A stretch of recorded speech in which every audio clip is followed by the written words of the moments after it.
Assalamualaikum warahmatullahi wabarakatuh. Perkenalkan, nama saya Tasya Emilia. Saya dari jurusan Hukum Tata Negara semester 4, reguler 3. NIM 2022-18-00-16. Di sini saya akan membahas sesuatu yang menarik dalam dunia keuangan syariah, yaitu Bai Al-Inah. Nah, apa itu Bai Al-Inah? Secara sederhana, Bai Al-Inah bisa diartikan sebagai pinjaman atau pembayaran di muka. Tapi secara teknis, Bai Al-Inah adalah transaksi di mana kita menjual suatu barang dengan harga yang lebih tinggi untuk pembayaran di masa depan. Lalu kita membeli kembali barang yang sama dengan harga tunai yang lebih rendah. Tujuannya untuk melunasi hutang dengan cara yang sesuai syariah. Jadi, intinya ini adalah cara yang halal untuk mendapatkan uang tunai dengan menjual dan membeli kembali suatu barang.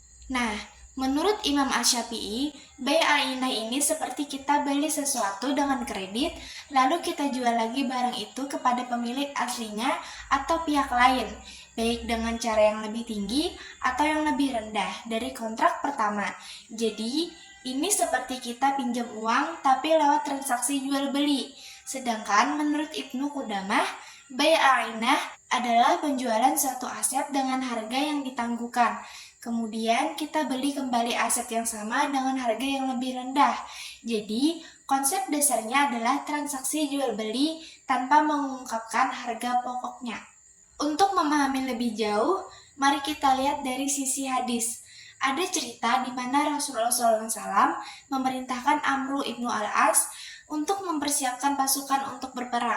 Amru kemudian membeli seekor unta dengan pembayaran yang ditangguhkan untuk 2 ekor unta. Hadis ini diriwayatkan oleh Al-Bukhari dan memberikan kita gambaran bahwa transaksi semacam ini sudah ada sejak zaman Rasulullah. Jadi dasar dari Bai Al-Inah sudah ada sejak lama. Para cendekiawan muslim juga punya pandangan menarik tentang Bai Al-Inah. Beberapa dari mereka memperbolehkan transaksi ini dengan analogi bahwa akad ini sama dengan akad jual beli lainnya, di mana ada perpindahan kepemilikan. Jadi, mereka ini sebagai transaksi jual beli yang sah. Namun, mayoritas ulama seperti dari mazhab Hanafi, Maliki, dan Hambali, serta sebagian ulama Syafi'i menganggap penjualan ini haram. Untuk memahami Bai Al-Inah lebih lanjut, kita perlu mengetahui pilar-pilarnya. Ada 4 pilar utama yang harus ada dalam transaksi ini. Yang pertama, penjual dan pembeli. Yang kedua, barang dagangan. Yang ketiga, harga. Dan yang keempat, kesepakatan. Nah, tanpa salah satu dari pilar ini, transaksi tidak akan sah menurut syariah. Jadi, semuanya harus lengkap dan jelas. Nah, untuk selanjutnya, bagaimana sih alur dari Bai Al-Inah? Sebenarnya cukup sederhana. Pertama, kita menjual aset dengan pembayaran yang ditangguhkan. Kedua, kita membeli kembali aset tersebut secara tunai. Terakhir, kita melakukan pembayaran tunai. Ini adalah cara di mana harta berpindah tangan dan kemudian kembali kepada pemilik asalnya, sambil tetap mematuhi aturan syariah. Jadi ini seperti transaksi bolak-balik. Nah, untuk selanjutnya kita akan membahas kondisi Bai Al-Inah. Dewan Penasihat Syariah Bank Negara Malaysia punya keputusan menarik mengenai Bai Al-Inah. Mereka mengatakan bahwa Bai Al-Inah masih diperlukan dalam konteks Malaysia. Tapi pelaku pasar harus memperkuat proses operasional dan dokumentasinya agar sesuai dengan fitur Bai Al-Inah yang diizinkan. Beberapa syarat yang harus dipenuhi antara lain, transaksi ini harus mengikuti mekanisme mazhab Syafi'i, barang yang ditransaksikan tidak boleh merupakan barang ribawi, dan pembeli harus menerima barang tersebut sebelum menjualnya kembali. Jadi, harus ada kepastian bahwa semua langkah dilakukan dengan benar dan sesuai syariah. Para ulama punya pandangan yang berbeda tentang Bai Al-Inah. Ada 2 kelompok utama. Kelompok pertama melarang transaksi ini, terdiri dari mayoritas ulama Hanafi, Maliki, dan Hanbali. Mereka juga didukung oleh Dewan Syariah, AAOIFI, serta mayoritas Dewan Penasihat Syariah di Malaysia dan di Brunei. Mereka berpendapat bahwa transaksi ini tidak sesuai dengan prinsip syariah. Kelompok kedua yang mengizinkan transaksi ini termasuk Imam Syafi'i dan didukung oleh Ibnu Hamzah serta Syariah Advisory Council of Bank Negara Malaysia. Mereka berpendapat bahwa selama ini dilakukan dengan benar, transaksi ini sah menurut syariah. Untuk selanjutnya kita akan membahas justifikasi mengenai bai al-inah. Nah, mari kita lihat kenapa kelompok pertama melarang bai al-inah. Nah, mereka melihat ini sebagai hilah atau tipu daya menuju riba. Menurut mereka, ada perbedaan antara maksud sebenarnya dari akad jual beli dan motif sebenarnya dari pihak-pihak yang bertransaksi, yaitu untuk tujuan likuiditas atau moneter.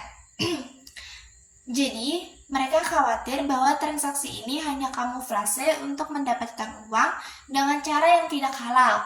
Jika hilah dianggap penindakan agama, maka bai al-inah tidak dapat diterima. Sebaliknya, kelompok yang mengizinkan seperti Imam Syafi'i punya justifikasi yang berbeda. Mereka menyetujui bai al-inah sebagai modus pembiayaan yang sah. Menurut mereka, jika penjual diikuti dengan penjualan berikutnya tanpa niat untuk mengadakan perjanjian al-inah, maka ini diperbolehkan. Mereka juga menyebutkan bahwa al-inah harus melibatkan dua akad jual beli dengan harga yang sama. Ada jeda waktu antara kedua akad, serta harta yang harus mengalami perubahan pada aspek tertentu. Jadi, selama dilakukan dengan niat yang benar dan cara yang sah, transaksi ini boleh dilakukan. Nah, untuk selanjutnya kita akan membahas aplikasi modern bai al-inah. Bagaimana dengan aplikasi modernnya? Nah, bai al-inah telah digunakan untuk membangun berbagai produk pembiayaan yang ditawarkan oleh bank. Misalnya, pembiayaan personal, pembiayaan modal kerja, produk pembiayaan BBA, kartu kredit syariah, suku BBA, suku murabahah, cerukan islami, dan murabahan trade financing. Semua produk ini menunjukkan bahwa bai al-inah dapat diterapkan dalam konteks modern untuk memenuhi kebutuhan finansial umat Islam.